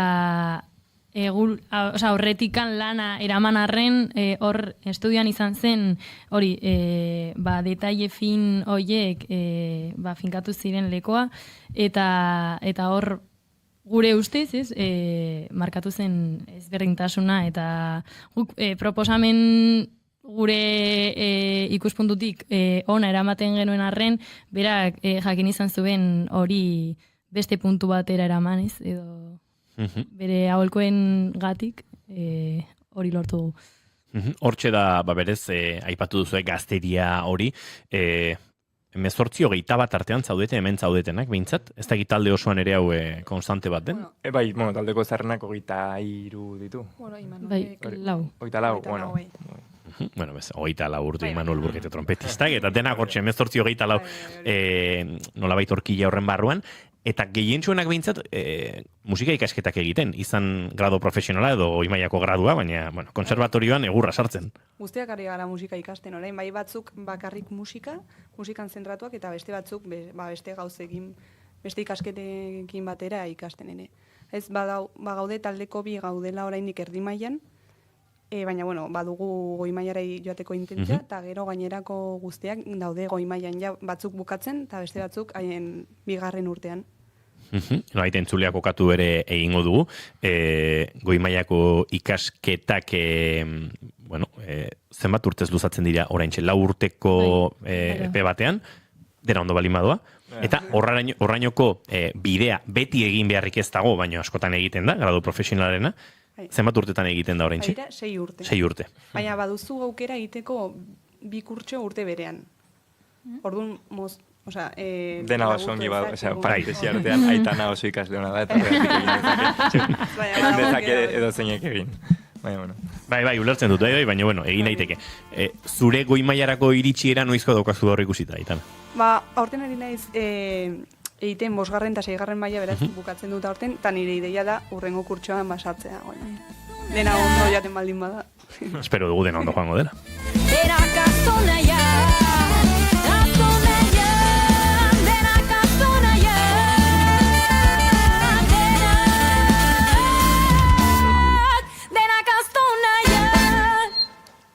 Hemen hitzetan agertzen zaigu Jose Luis Otamendi, gero Goiurik egingo ditu hitzen azterketa hori egingo du, eta ikusten dut hemen denak Xabierri begira jarriko direla. Ez? Hala izango da? Ez dakit nik. Bueno, bai, ikusiko dugu nola gertatzen den hau. Reggae aipatu duzu, eta bueno, garbi dago abizen hau jartzeko ere arazorik ez daukazuela. Batzutan izaten da, ez dugu gure musikari abizeni jarri nahi, eta garbi duzu, zergatik izan da reggaea, hainbeste tal jende ere, pixkat estilo berean kokatzeko gaitasuna nondik atera duzu. Egia da, gai nahiko delikatua dela, eta zaila dela askotan 8 pertsonaren izenean hitz egitea, ezak ize puntutara nion dugun guztiok hain finko reggaean oinarritutako identitate hori. Baina, bueno, egia da, nik uste guztiok ados gaudela taldearen sorrera erregean oinarritu zela, eta horrek ezakit, asko baldintzatu duela gero taldeak izan duen jarduna. Eta lehen esan duguna, badaude beste kolore batzuk ere, baina arro esan dezakegu, eta nik uste nahiko nabaria dela diskoan regeak eragin handia izan duela egin dugu musikan. Patroi ritmikoetan adibidez oso garbi ikus daiteke hori, baina ikusi ere egiten da, agian urrengo disko batzuetan reggae hain erdigunean ez egoteko aukera badagoela. Zuen buruan ere badago hori akaso gertalitekeela? Izan daiteke, ez dakit, oraindik ez gara sakonki hasi abesti berriekin, izan daiteke agian reggaea urrunago izatea, baina izan daiteke, beste aukera bat izan daiteke ere, claro, reggae mota pilo bat dago. Hori oso estiloan hitza da berez. Orduan, reggaearen barnean timbre berrien bilaketa moduko bat egitea ere agian aukera posible bat da.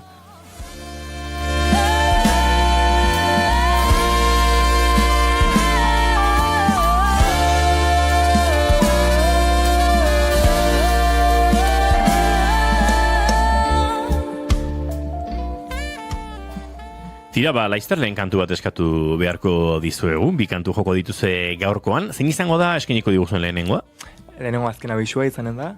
Eta azken abisuaren inguruan entzuleak zerbait jakitea nahiko zen nukete, kantuak aurkezpen emat behar du, zure kontatu nahi duzue, edo ez? Ni behintzat ez nahiz oso, letren esanaiari buruz hitz egitean oso zalea, baina, bueno, bai, moldatuko gara. Ez, baina horrela parentesi moduko bat egite aldera, eta bin galdetuta, ezakitagian kaos egoera batean edo kontestu katastrofiko baten barnean elkar maite duten 2 pertsonen arteko bilaketa bat dela esan dezakegu. Ziona, badago argazki bat nahiko ikono klasikoa izan zena. Bota? Ergo Juri. Baina nahiko dezu, bi hitz esango dezu urdina eta behatza, eta asmatu beharko dugu zeitan argazkia. Gure bizitza da pixkat horrela. Ni hasten naiz esaten zerbait, falta zaizkit igual erramintak bukatzeko esaten hori, txain, Goiuri begiratzen diot. Taylor Swift ez dena. Osea, hoi da bere. Eta zuk asmatu behar dezu zein dan. Baina ez zizu esaten den Australiako abeslari bat edo den... A ber, etzen horrela izan zen alderantziz. Nola abeste hau, Miley Cyrus ez dan abestea. Eta zuk esatzean, Taylor Swift, hori, oso ondo. Bueno, asmatu zuen. Asmatu zuen, bai, beti asmatzen du. Inigoren buruan, bi referente hori daude. Bada argazki bat, ez dakit ziur kokatzen, baino estatu batuetan izan zela esango nuke. Istiluak, polizia, sua, karga polizial zerri horietakoak, eta lurrean bikote bat elkar musukatzen. Vale. Ez pixkat kanto gekarri nau argazki untara. Justu kasu honetan ez du zertan izan behar harreman, amodiozko harreman bat. Baina bada, ez kaosaren erdian pixkat amodio... Gero galdetuko dizugu ze irudien esanen diguzu. Bale, bai galduko dizuet. Aizue, zoazte gure set akustikora eta lehen kantu hori entzuteko moduan izango gara segituan entzuleok. Ados. Ui, hau ez da nik nahi nuena, hau da jingela, hau bai.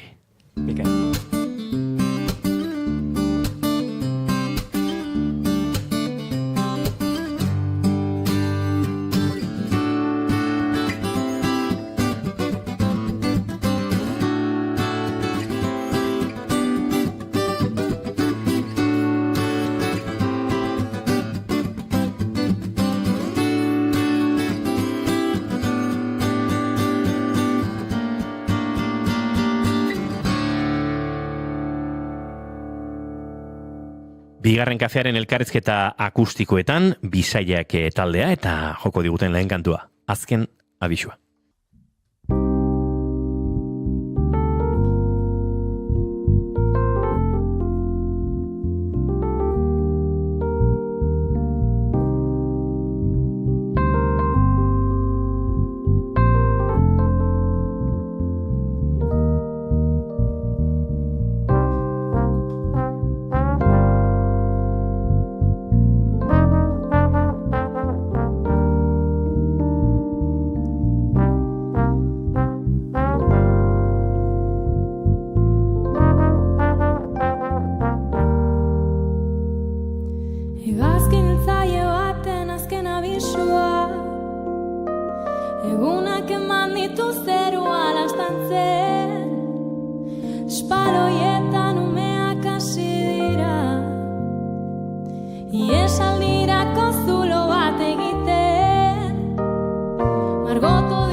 Hortxe bai jaun Andreok, lehenengo kantu eskaini digute, eta badatoz gure entrevista setera bueltan, Bisaiak taldeko lagunak Goiuri argazkia topatu duzu gainera. Topatu dut. Erakutsi dizaiek egun? Vancouverreko musu. Bueno, nik ipar Amerika, estatu batuetan kokatut, pixka gorago barkatu. Bai. Gero erakutsiko diat orain hor. Vale, ordena gai mugituko. Zelako lanak eman A ver, guztitu. Horri mugitzeak. Vale, orain txegingo dut. Jesus. A ver, hemen. Ikusten duzu. Zaguna. Bikote bat lurrean botata eta Begira, vale. polizia karga eta, bueno, Vancouverren izan omen zen. Ez genuen ezagutzen. Moneko intzat, ez genuen ezagutzen. Ez bai, urte batzuk dira mitiko izan zela, eta urte batzuk desagertu ere egin zela.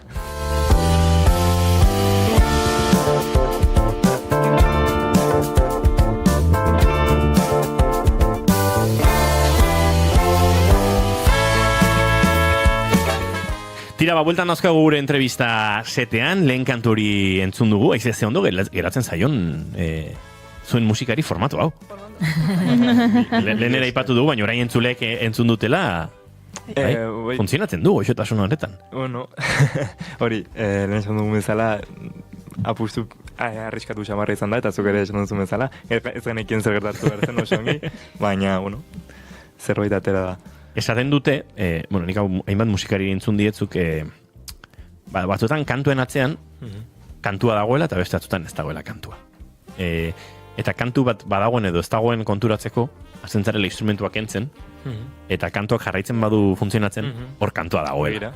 Beraz, uste dut, hau badela nolabait erakusle, guztiaren produkzioaren azpian kantuak daudela. Nola sortzen dira kantu horiek?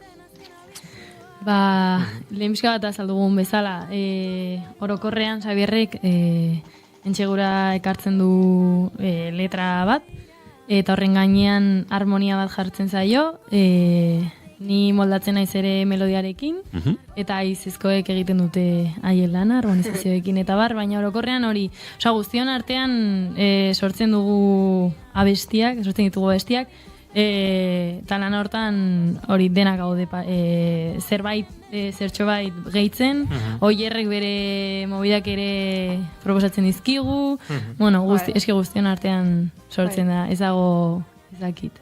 Bai, guzti ziregita, guzti honi. Bai. Ziona, non dago lokala? Iruñan. Iruñan bertan. Aldezarean, bai. Eta zuek bakoitza nongoak zarete? Hola, azkar xamarez azaldu badaiteke. Denak iruñakoak zarete edo pixkat iruñerrikoak gehiago, ez? Iruñeko aldezarrekoa garen bakarrak aitan eta biok gara. Eta gero... Ni garezkoa, Imanol Elizondokoa, Adriana Mendigorria, ezakit zautzen dut. Bai.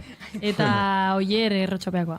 Eta Irene Uartekoa. Eta Eneko Tafaia. Eta Eneko Tafaia. Beraz, da pixkat Nafarroako selekzioa, ez? Bueno, behintzat, Nafarroako eskualde desentetakoak zaudete. Iruñerriako taldea esan dut, baina uste dut talde Naparra esan bartzei zuela, akaso hori zintzoagoa dela, ez? Eta guk berez, tokiko guztietan jarria dugu Iruñerriko taldea, baina gian aldatu behar dugun talde Nafarra. Lokal hor dago, ikasketak hor burutzen dituzue, akaso funtzionatzen du, baina hala da. Tira, minutak ere aurrera doaz, eta ez nuke nahi letren inguruan estu aritu behar izatea, beraz, iritsi da momentua ontarako. Bikain. Sarraskia. Hau durra. Eskatu genion kandidori ahotsa jartzea, pixkatzuek beldurtzeko, baina gero goiuri galdera gozoak egiten. Lortu duzu. Gainera, oain pena ematen dit galderak egitek, ze, nola, etzaidan gustatzen, letren inguruko galderak erantzutea. Zugota. Vale, venga, hasiko naiz da gaina, hasiko naiz, hola, pixkat bihurri sentitzen naiz, eta abesti batean diozue, tontorrera iristeko diru goseak usteltzen ditu gu guztion ametsak. Beste musikari batzuetaz ari zarete? Musikari handietaz? Ona zinezkoak etorri ziran lokatzetan sartzera. Egia da. Beraz, erantzun zuten dena. Ez pentsatu hemen, aterago zaretenik berrositas. Ez esaten dut niri hain justu igual orain entzun dudan unean hori etorri zaidalako buruan, aste honetan elkarrizketa asko izan ditugulako gure artean makro kontzertuen inguruan, eta horren inguruan, eta orduan burura etorri zaidana da, tontorrera iristeko diru goseak usteltzen ditu guztion ametsak, hori etorri zait burura. Eta orduan horregatik galdetzen nuen, baina bueno, ez dakit, sakondu dezakezuen ideia honetan. Berez ez da duela gutxi idatzitako letra, izan zen idatzi genuen lehenengoa ez badan ikuste. Eta egia esan orokorren ez du musika eszenari buruz hitz egiten, izan daiteke, nik uste modu generikoagoan idatzi izan zela letra hau, eta noski musikan ere denetarik dugu, eta musikan gertatzen ari den edo, jende askok duen joera ere, baitzauen barnean sartu ezakegu, baina ez bereziki ez da inoren kontrako inglesez esaten den bezala heita edo. Bifa. Ez da inoren kontrako bifa. Oso ondo. Gero, ikusi dugu kontzeptu batzuk errepikatu egiten direla edo imaginario batera eramaten gaituztela, eta kalea, iria, kale kantoia, errepidea, agertzen direla behin baino gehiagotan. Oso kalean idatzitako diskoa da. Bai, ni Iruñekoa naiz, betianik bizi izan naiz Iruñan, eta alde horretatik ere eragina izan du, Iruñekoa izateak eragina izan du agian letra idazterakoan, baina orokorrean, gero ere agian errepikatuko dute esaldi hau, badira letrak agian mezu zehatz bat igor nahi dutenak, baina kasu askotan ere letra hauek bilatzen dute agian estetikoki polite iruditu zidan egoera bat edo kontestu bat azaleatzea edo irudikatzea. Eta askotan, iriaren edo inguru urbanoen erromantizaziorako joera txiki bat agian izan dut. Letretan, izan dugu, talde gisa. Osando, eta beste kontzeptu bat ere, errepikatu dena baina gehiagotan bada eriotza, ez? Eragiltzen arrizko bola hilgarria, hegazkin hiltzaile baten azken abisua, ikuskizun katastrofikoa ere aipatzen duzue. Mundua ikuskizun katastrofikoa da.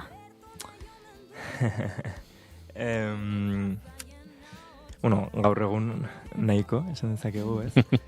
Baina kasu honetan ere, hori da nik egiten dudan rapa, eta kasu honetan, alde batetik, bi gauza aipatu nahi dut, anari piloa gustatzen zait, eta egia da, askotan inspirazio bilana bienean, anarira jotzen dudala, eta bere letretara, eta nahiko katastrofikoa dira bere letrak, eta agian hori ere nabaritu daiteke. Baina, kasu honetan ere, nik uste estetikoki politeru ditu zitzaidan kontestu batera jo nuela, eta ez hain mezuzeatu batera. Pentsa, barkatu baino, anarik atzo kantua kaleratu zuen, bere bira amaiera aurretik olako single bat, eta zer eta txikizio hau dena deitu zion. Honek konfirmatzen du zure tesia, ez? Anari da, Bai, ez daukagu azaldu beharrik, ez da? Bai, ez genuen espero ospakizun bat. Anarik beti tristuraren aldarrikapena egiten dut, eta asko gustatzen zaigo. Eta azkeneko galdera egingo dut, Ez ara ingaiztua izan, orengo. Ez eta naiz izango, azkeneko galdera da errexena. Jakin nahi dut pixka bat, izar bat abestiaren hitzak Jose Luis Otamendik egin ditu, eta kolaborazio honen inguruan, zergatik Otamendi, nolako izan den prozesua, hori. Jose Luis Otamendi nire aitaren lehengusua da, beraz nire osaba, eta nik uste nahiko presente egon direla bere liburuak etxean betidanik, nire aitak bere liburuak ditu etxean, eta irakurri izan ditut, bere poesiak, eta ideia politeru ditu zitzaidan, olerkigile paregabea da, eta politeru ditu zitzaidan letra bat hartzea. Egia da askotan zaila dela poesia bat moldatzea agian gure abestiak izaten dituzten egituretara, estrofa, estribillo, ez dakit zer, baina aurkitu genuen hau nahiko ongi moldatzen zena, 4 estrofatxo ditu, eta lortu genuen moldaketa egitea. Zoragarri.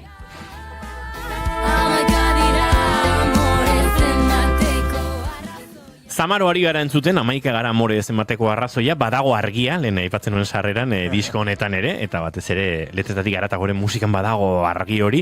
Argia ikusi du diskoak, zuzenean gutxi ikusi zaituztete, baina galdetu barri zuet kontzertuen inguruan, noiz datoz, noiz dira, zer daukagu esku artean?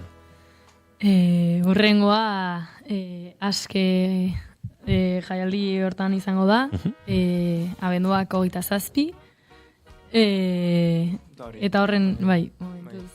Beraz, bisaik ikusteko aukera oraintxe, abenduak 27. Bai, egia da orain justu negoan ez dela inbeste kontzerturik egoten, hasi gara ja lotzen markatu zenbait kontzertu, oraindik ezin dugu azalpen askorik eman.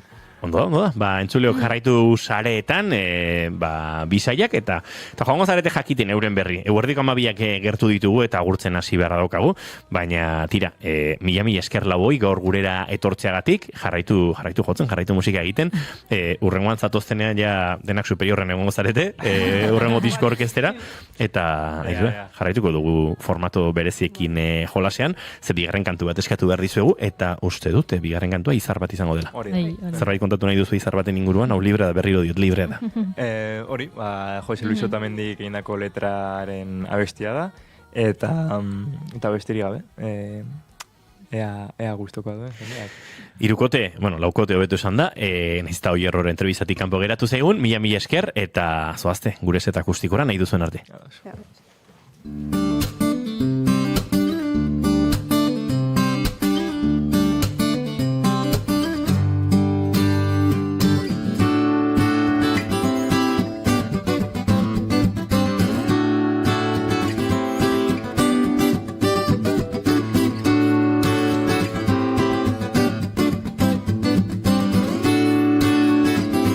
Entzuleo, gu bihar goizeko 10:05 bueltan izango gara, baina eguerdiko 12:00 bidean, oraindik bisaiak taldearekin gozatzeko aukera izango duzue, gure entrevista akustiko honetan.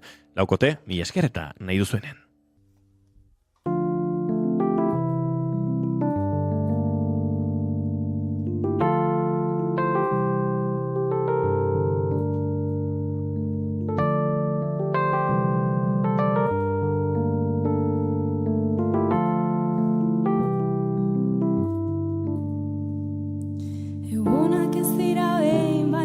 Esnatzen da argi egiteko urrun egizaude itxasoa hor da bila metxak dantzatzen da izar bat piztu da kalean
Keep calm and bigarren kafea.